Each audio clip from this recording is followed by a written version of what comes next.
To change the food culture of a nation. Sugar and salt should be taxed and vegetables prescribed by the NHS.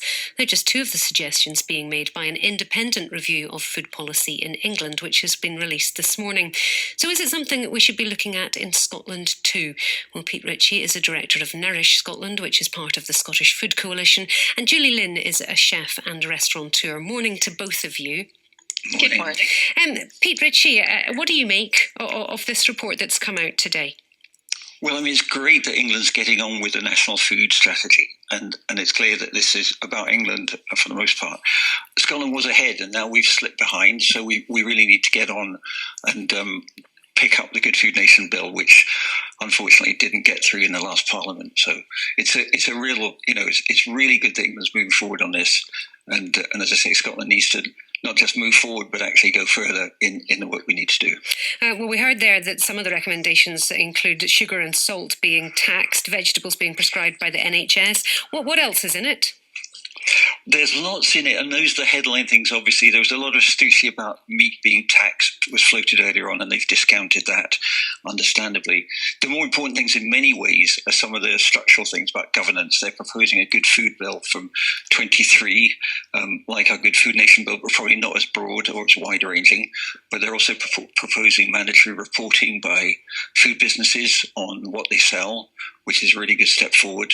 They're proposing action on trade to try to maintain the same standards for food we import as food we produce here, which again is really, really important for farmers and for citizens who think that should happen. And it's disappointing that hasn't happened up to now. So these are the really important recommendations. But certainly the sugar tax, good idea. Probably not game changing, but good idea. And and certainly the prescription of fruit and vegetables we can come back to, but it's a very limited scheme that's proposed. And certainly we did some polling on that earlier on, which was a bit lukewarm from the public. And we've also run some projects with other organisations that suggest that, giving people something for free may work, but it'll work better if it's seen as part of a sort of overall package of support from GPs. GPs have a lot of tools for helping people quit smoking. They don't have a lot of tools in their tool bag for helping people eat a better diet. And of course, money is an important part of that. I just wanted to bring Julie in here. Julie, you're a chef and restaurateur. This report has been put together by Henry Dimbleby, who's described as a food entrepreneur, but essentially he's exactly the same as you. Do his ideas make sense to you? Yeah, I mean, on the whole, it actually really does make sense to me. I think when you have such a high tax on sugar, it should be the same for salt because we do consume such a vast amount of salt within our diet.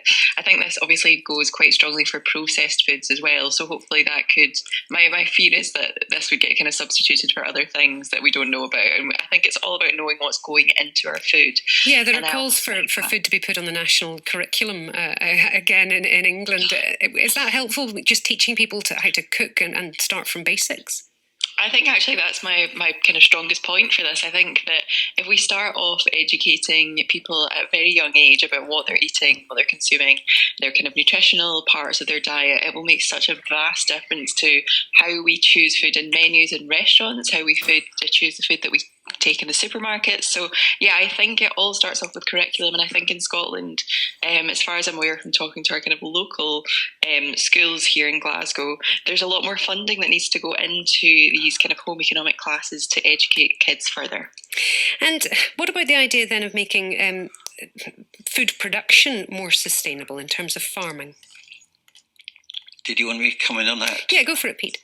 Yeah, no, absolutely. It's a part of the report, and we'd certainly support that. We're bringing out a report next week with the NFUS on Farming for 1.5, looking at exactly how do we do that? How do we make food production more sustainable in Scotland? So that's a really important part of the report.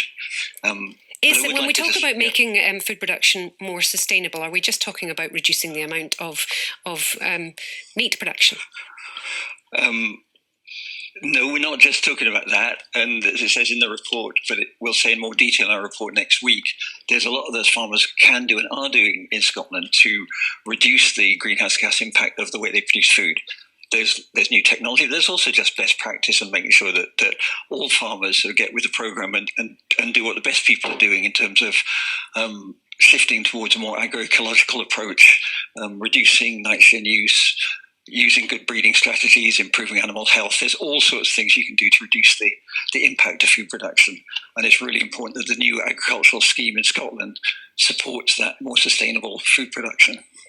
We've had so many different sort of schemes and projects to try and improve diet over the years.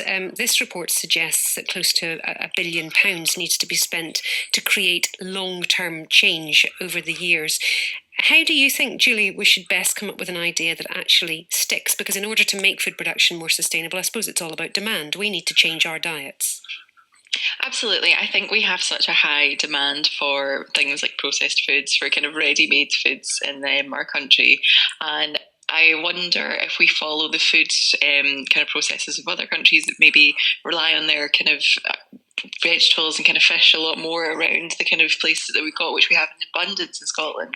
And I think if we had a far greater education on this, and again, going back to kind of the point with this beginning in schools, actually, I think we need to start off at the beginning and have our kind of home economics classes as far more of a priority for health, rather than just teaching kids how to cook. It should be for health and knowledge in that kind of process. And I feel like that would help so much. And Pete, you mentioned that Scotland was ahead in terms of thinking about this, but it was put on the back burner. The Scottish Government says it's planning to introduce the Good Food Nation bill as soon as possible in this parliamentary term, once it gets over the immediate pandemic that it's dealing with. What would you like to see included in that final legislation? Well, thanks. We welcome the fact the Scottish Government is going to bring that forward, and it's got a clear human rights basis to this. So based on the right to food and the right to a healthy environment. So we have clear accountability for government for delivering on a better food system. And that's really important, because we can have all the reports in the world, but unless government delivers on it and implements it, is held accountable, that doesn't work. Like the Dimbleby report, we're really keen to see local governments being supported to develop food strategies. That's important. We want to see a national food plan produced by government and updated regularly, and the sort of food system indicators that the Dimbleby report mentions, those should be part of that picture.